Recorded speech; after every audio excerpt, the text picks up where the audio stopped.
Bonsoir à tous et bienvenue sur le plateau d'Un cœur qui écoute, votre émission de spiritualité. Aujourd'hui, nous allons écouter Anne-Claire Cassan qui a publié un livre « Je me déploierai dans ta faiblesse », le témoignage d'espérance d'une mère de famille confrontée à la maladie de Charcot-Marie-Tooth. Pardon pour mon accent. Paru aux éditions Artege.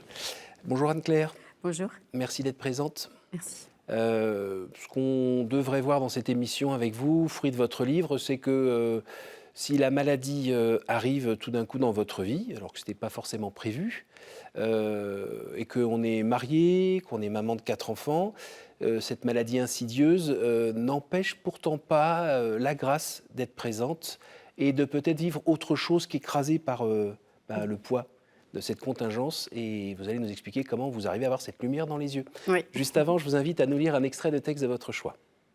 Alors, je vais vous lire un texte de Charles Péguy. « C'est moi l'artiste, dit Dieu. Tu es mon vase d'argile. C'est moi qui t'ai modelé, façonné. Une merveille au creux de ma main. Tu n'es pas encore achevé, tu es en train de prendre la forme de mon fils. Voici que tu te désoles et que tu désespères parce que tu as pris quelques fêlures au contact des autres. Tu t'es heurté, tu as été ébréché, tu as même pu tomber par terre, te briser en 1000 morceaux. Fêlures et raflures, lézardes, brisures, cassures, ratures. N'oublie pas, c'est ta condition de vase. Si je t'avais rangé dans un placard à vaisselle, tu ne connaîtrais pas ces heures de la vie, mais tu ne servirais à rien, ni à personne, tu serais un vase inutile. Moi, dit Dieu, j'aime les vieux vases un peu usés, un peu ébréchés. Ils ont toute une histoire, et toi, tu voudrais être lisse comme un nouveau-né ? Je te connais, ô toi que j'ai façonné, pétri avec tant d'amour. Je ne voudrais pas que tu te désoles de tes ratés. Tu es fait de boue et de lumière, tu es fait pour servir. À ne regarder que tes failles, tes faiblesses et tes chutes, tu te sens encore trop sur toi-même et tu restes prisonnier de tes failles. C'est moi l'artiste et je m'y connais dans l'art de reprendre un vase. Laisse-toi faire. Je suis l'artiste, c'est moi qui moule, qui pétrit, qui donne la forme. Toi, mon vase d'argile, viens te glisser au creux de mes mains paternelles. Laisse-toi pétrir. Abandonne-toi longuement à mon travail de potier. Expose-moi tes fêlures, tes brisures, tes cassures. J'aime à faire du neuf. J'aime à te regarder. Viens et n'aie plus peur. Chaque fois que tu retombes dans ces fautes que tu voudrais ne plus commettre, je te dis, le pardon est là. Viens et continuons ensemble. J'aime à te regarder, voir les efforts que tu fais et tout le mal que tu te donnes. J'en éprouve grande joie et tu réjouis mon cœur. Je vois combien tu te transformes. À l'abri de tes regards, je te modèle à l'image du Fils bien-aimé. Tout ce que je te demande, c'est de venir toujours et à nouveau, après chaque chute, entre mes mains, pour me donner la joie de te remodeler. Allons, n'aie pas peur, c'est moi ton père, c'est moi l'artiste. Charles Péguy. Superbe. J'ai choisi Charles Péguy parce que Charles Péguy est bosseron et je suis bosseronne. Ce sont mes origines et c'est ce que je suis et d'où je viens.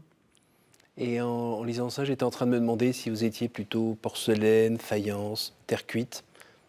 Peut-être porcelaine fragile.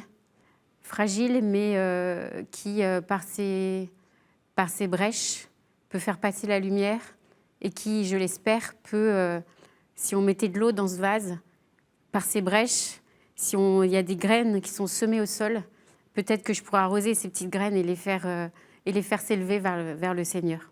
Et parce que c'est lui qui m'élève. Si on fait une photo d'identité de vous aujourd'hui, là, maintenant. Alors là, maintenant, je suis maman, j'ai 45 ans, mon mari est militaire et je suis maman de 5 enfants. Je suis la 10e d'une famille de 10 enfants, donc la petite dernière. Voilà. Et sur le plan sanitaire ?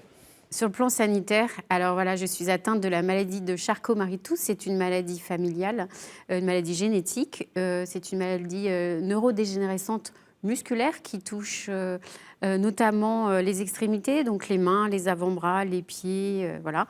C'est une maladie qui est de notre famille puisqu'elle a été transmise par ma maman. Elle apparaît à différents âges. Moi, elle est apparue il y a une quinzaine d'années. Et vos frères et sœurs Alors, nous sommes sur les 10, nous sommes 7 à être atteints. Oh. Voilà. Et à différents niveaux. Il y a différents niveaux. Les garçons sont plus atteints que les filles et ils sont en fauteuil roulant, enfin voilà, beaucoup plus atteints. Donc l'histoire, c'est que petit à petit, les fonctions motrices diminue. Voilà, parce qu'en fait, les muscles sont mal irrigués, donc les muscles ont une tendance à s'atrophier. Donc au niveau des mains, donc, on perd notre système de préhension. Voilà, moi je tremble beaucoup parce que j'ai plus trop de force dans les mains. Et au niveau des pieds, on perd l'équilibre, on perd petit à petit la marche. Voilà.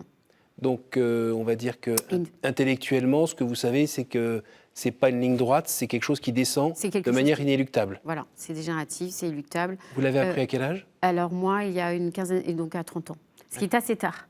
Ce qui est assez tard, et c'est là où, et c'est ce que j'écris dans mon livre, c'est là où je me dis que le bon Dieu, il a été très bon avec moi parce qu'avant j'ai connu d'autres épreuves et puis il a fallu que je me relève de ces épreuves.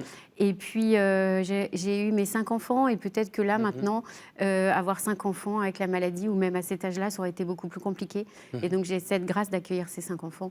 Votre mari était au courant qu'il y avait cette épée Oui. de Damoclès qui Oui, traînait oui, au-dessus? puisqu'il connaissait ma famille. Oui, oui. Et c'est donc on a choisi de la vie. En fait, on a choisi d'accueillir la vie. C'est le bon Dieu qui nous donne. Et on a choisi de dire oui parce que de toute façon, oui, il y a une chance sur 2 de transmettre cette maladie à nos enfants. Mais en fait,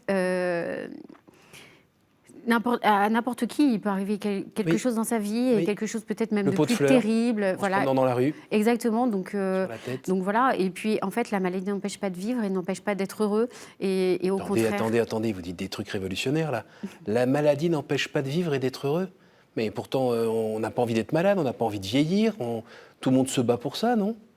Oui, mais Deuxième degré, hein. Oui, j'ai bien compris. Je souligne. C'est bien compris. Et moi, d'ailleurs, il a fallu du temps. Alors, au niveau de la maladie, c'est vrai que dans mon livre, je parle des deuils parce que c'est très important parce que c'est par ces deuils que j'ai pu arriver à accepter ma maladie qui est arrivée après parce que j'avais fait ce chemin vers Dieu, ce chemin d'espérance vers Dieu. Je me suis sentie aimée et surtout, je me suis sentie aidée. Et les grâces que je ne voulais pas voir au moment du décès de maman. À 18 ans À 18 ans, voilà.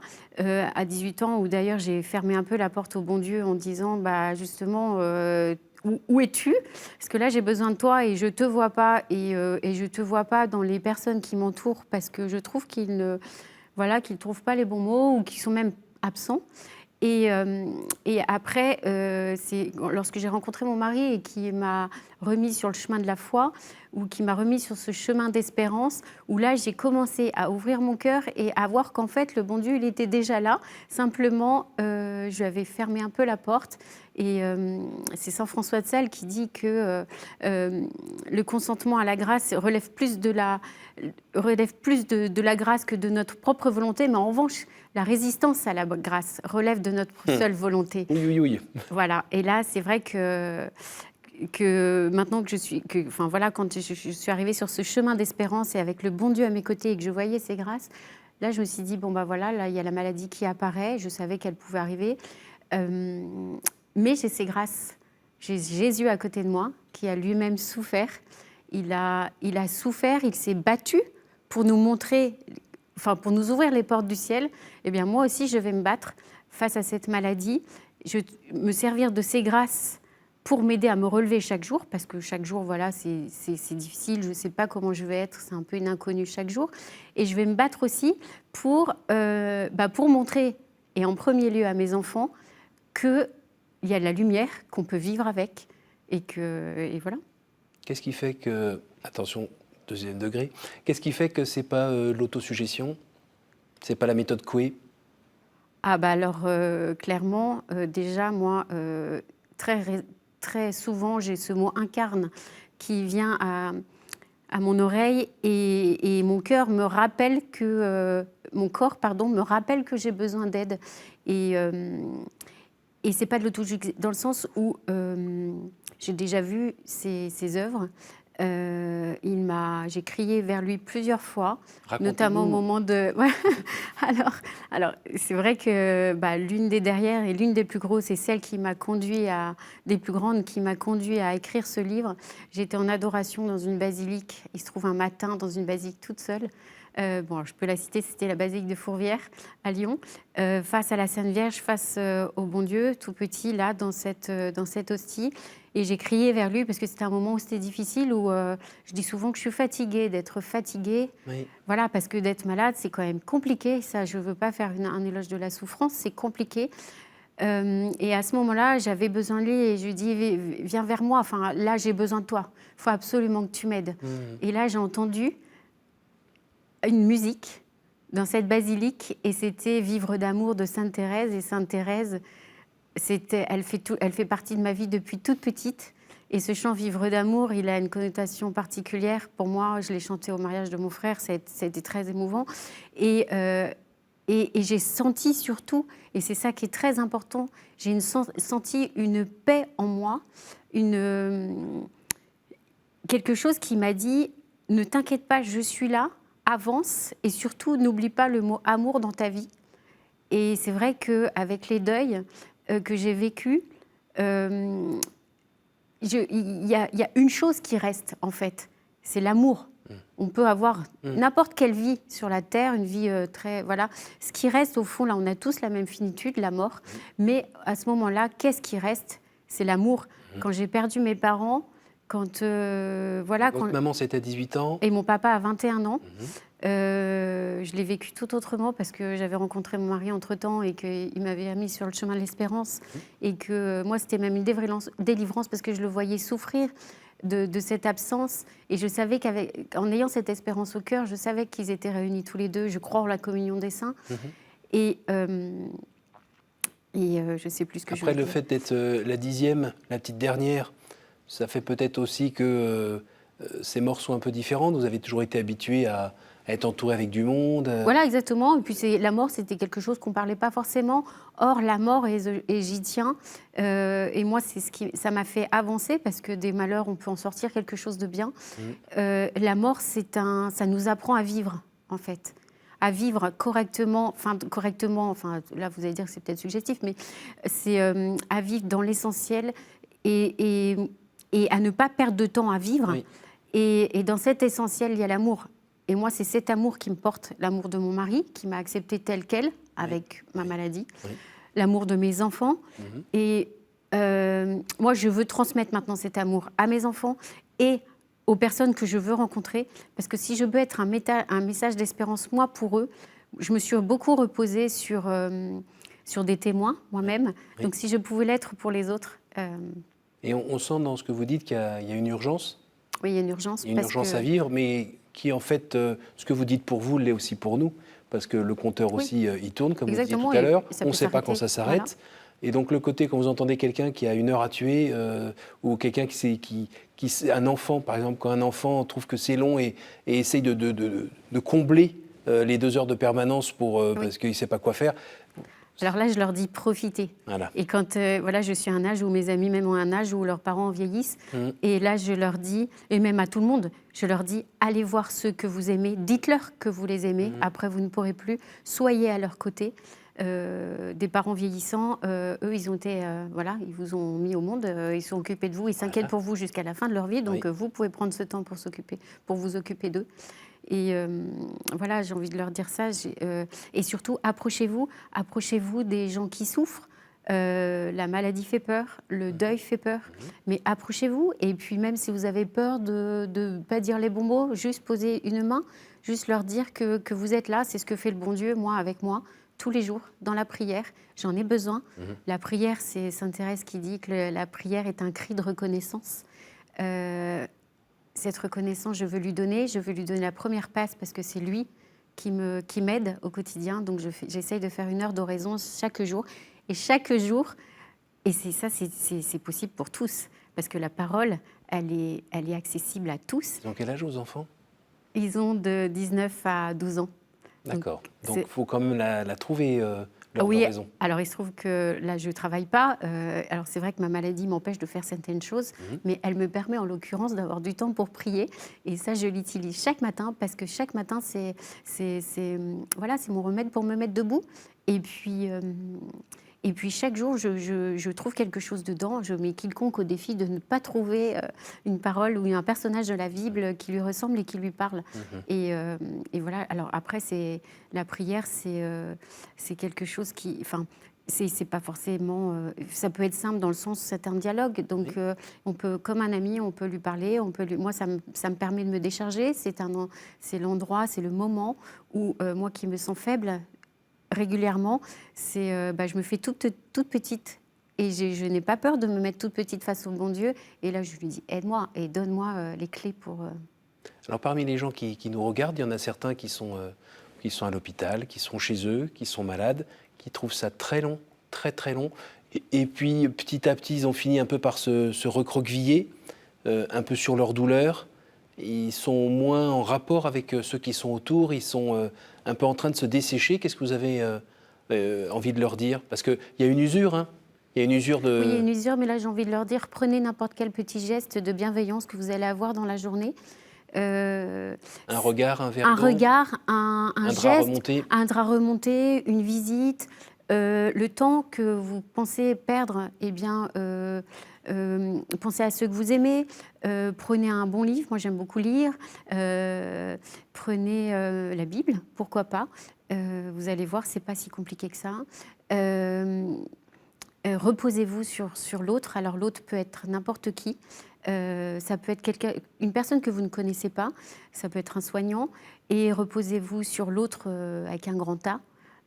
Il vous donnera des grâces. Ouvrez votre cœur parce que il n'est pas si loin. Vous avez l'impression qu'il est à l'extérieur, mais il est peut-être à l'intérieur de vous. Et pour ça, il faut... Et puis, ouvrez-vous aux autres aussi. Moi, je me suis renfermée beaucoup au moment du deuil de maman parce que je trouvais que personne ne m'aidait. Oui. Et en fait, c'est horrible parce qu'on s'enferme, on s'isole et que finalement, venir vers Dieu, moi, ça m'a libérée. On trouve une certaine liberté, une liberté de dire oui, j'ai mal, une liberté de dire oui, je suis toute petite, mais je peux quand même apporter quelque chose à quelqu'un. La phrase « c'est quand je suis faible que je suis fort », elle résonne spécialement chez vous? Ah, complètement, parce que c'est la phrase de saint Paul dans Corinthiens 2, dans la lettre 2 et chapitre 12, verset 9.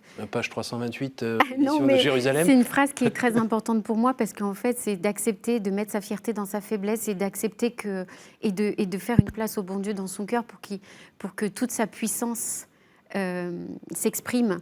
Et le jeu dont je me déploierai dans ta faiblesse, c'est le bon Dieu, mais ça peut être aussi une personne. Moi, j'aime aller m'approcher des personnes qui souffrent parce que je sais ce qui peut aider avec toute humilité. Et donc, ce jeu, ça peut être moi. Tu es faible, mais moi, je peux venir t'aider. Et je pense qu'en fait, on est là sur Terre pour ça. On parlait de l'urgence de vivre. Nous sommes... la mort, ça exprime une fin, mais un début vers la vie éternelle. Ça exprime aussi que sur Terre, nous sommes dans un pèlerinage. Moi qui ai fait des pèlerinages à Lourdes avec les malades, je retrouve ce pèlerinage de vie. En fait, je le retrouvais dans ce pèlerinage à Lourdes à chaque moment. C'est-à-dire que notre vie est une procession lente.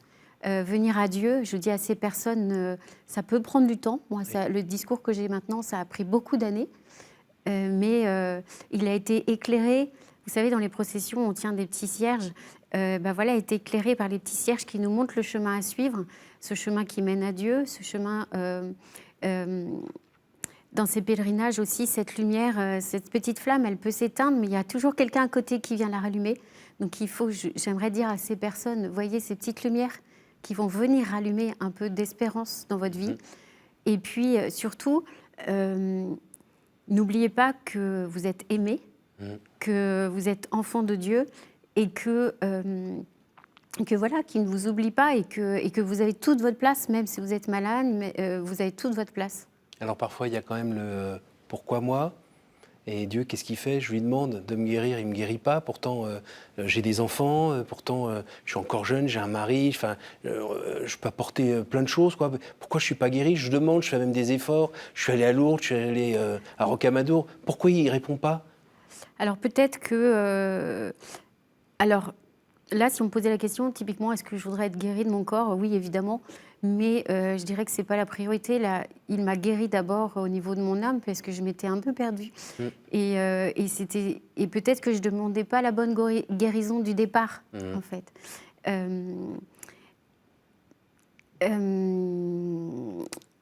J'ai envie de dire... Et puis, encore une fois, ça n'empêche pas de vivre. Et moi, c'est plutôt ma force. alors que ça pourrait être ma faiblesse, c'est plutôt ma force. Et ça m'oblige à certaines choses, ça m'oblige à vivre en vérité, ça m'oblige À vous décentrer? Ah oui, complètement. Et puis, enfin, moi, c'est ce qui me sauve de me décentrer, hein, parce que je vous disais, au contraire, ça m'enfermait au moment de... Et me décentrer, d'apporter cette aide aux autres, la fameuse phrase « donnez et vous recevez ». Et je reçois beaucoup, depuis que je témoigne, je reçois beaucoup. Et donc, ça m'aide. Et la boucle est bouclée.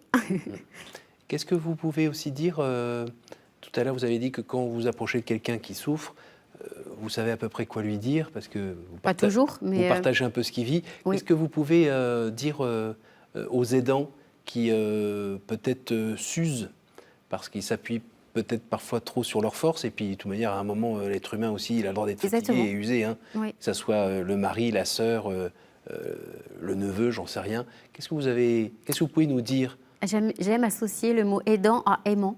C'est-à-dire que n'oubliez pas que vous le faites par amour, ça va vous donner une force, mais n'oubliez pas de vous ressourcer vous-même auprès des gens qui vous aiment. N'oubliez pas, oui, pour qui vous le faites, par amour. Alors c'est vrai que j'ai encore une fois, j'insiste sur la prière, mais moi c'est vraiment ma ressource. Parce que dans la prière, Jésus nous dit « je t'aime » et il nous montre comment faire, comment être. Jésus, il s'est toujours approché, il s'est approché par une parole de consolation. Quand il n'en pouvait plus, il allait sur la montagne, il a ressourcé auprès du Père. C'est normal d'avoir des hauts et des bas. Nous en avons tous. Vous avez encore justement des débats assortis de petits temps de désert spirituel? Oui. Avec un petit vertige? Alors oui, bien sûr, évidemment, je suis pas une... je pense que les déserts, il y en a toujours. Dans ces cas-là, je fais quelque chose que j'aime. Voilà, je lis ou je me ressource dans l'art. J'aime beaucoup l'art parce que j'aime beaucoup voir la beauté, j'aime contempler. Pourquoi? Parce que déjà, la beauté de la création. Parce que voilà, donc j'irai me promener, j'irai voir... J'aime voir les couleurs des fleurs, enfin voilà, et j'aime aussi voir la beauté que peut donner l'homme aussi dans le monde par ses dons. Par exemple, un maître vitrier dans les vitraux ou dans la poterie. On parlait de poterie. Voilà, je sais, j'ai des petits moments de ressources et je vais aller les chercher. J'appelle ça ma Galilée. Vous savez, quand le Christ est ressuscité, il a dit allez aux apôtres, allez en Galilée, parce que c'est là où tout a commencé, c'est là où tout est beau, c'est là où vous avez reçu toutes ces grâces, tout cet enseignement. Et donc moi, mes petites Galilées, voilà, c'est tout ce que j'engrange. Alors moi qui viens d'une famille d'agriculteurs, les granges, on met le blé et on le sort enfin, au moment opportun où on en a besoin. Et donc voilà, je me ressource par ça, mais ça arrive régulièrement. Et quand votre mari perd un petit peu aussi l'équilibre parce que fatigue, soucis, un petit coup de désespérance ou de désespoir qui peut-être on se repose sur nos enfants et puis on se repose sur... moi, j'aime voir mes frères, voilà, qui sont plus atteints, qui sont en fauteuil et qui ont une vie... qui sont mariés, qui ont des enfants, qui ont une vie active et qui sont debout. J'ai vu ma maman qui avait 10 enfants.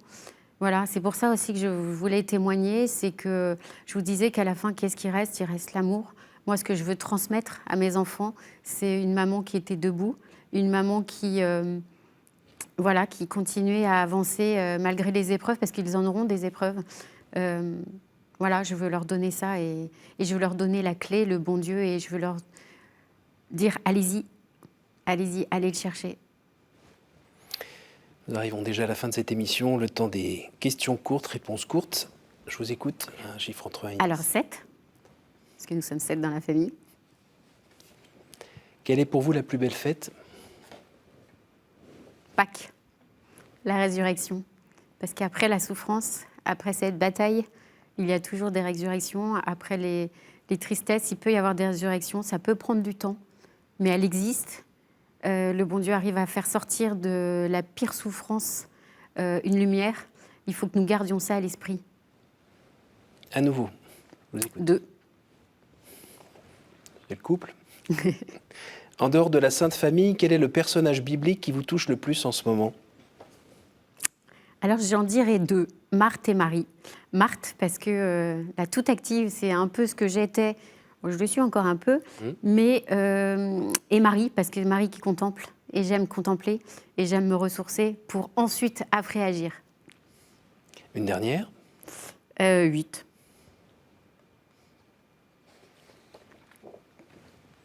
Au jour du jugement, qu'aimeriez-vous que Dieu vous dise? Viens, et merci d'avoir amené d'autres personnes avec toi. Super, merci beaucoup Anne-Claire. Merci beaucoup pour Merci votre pour témoignage. votre accueil. Je rappelle le titre de votre livre, Je me déploierai dans ta faiblesse, le témoignage d'espérance d'une mère de famille confrontée à la maladie de Charcot-Marie-Tooth, Tous. aux éditions Artege, où à la fin de ce livre, quand on le referme, si on a bien été attentif, on a compris que ce n'est pas avec vos petits bras et Non. votre volonté que vous êtes qui vous êtes aujourd'hui, mais c'est bien justement en vivant cette vulnérabilité dans les bras du Seigneur. Exactement. C'est lui en fait qui vous aide à être qui vous Qui êtes me aujourd'hui. porte. Et c'est pas juste des mots, c'est vraiment Et votre c'est vie. vraiment vrai. Merci beaucoup, merci à vous tous pour votre fidélité. N'hésitez pas à retrouver ce programme sur notre site internet ktotv.com, à le réécouter à la radio, en podcast, à le partager autour de vous. Merci pour votre fidélité et à la semaine prochaine.